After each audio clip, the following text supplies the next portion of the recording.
welcome to the Wilder Ranch Kitchen. It's good that you stopped by.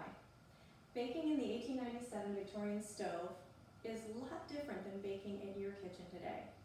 When you have a craving for cookies, it's just really a matter of 20 or 30 minutes before you can have that final product.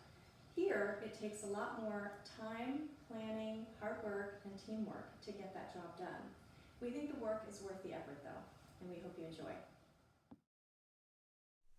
Cooking at Wilder was a lot of work. You had to chop and bring in all your wood to make your fire, which took about 2 hours to be ready to cook. You would know it was ready when the pot on the top of water was boiling.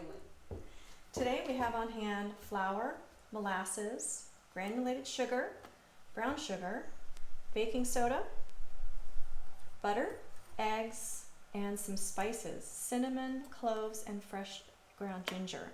And that means we have everything we need to make a Wilder Ranch favorite, molasses crinkles cookies. Add the sugar, and I like to start adding in the spices.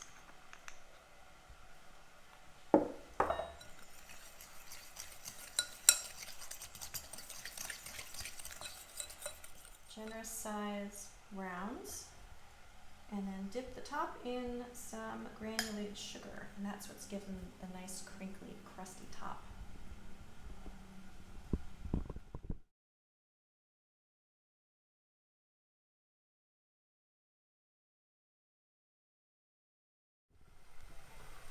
When the water comes to a nice firm boil, we know that our oven's ready to bake.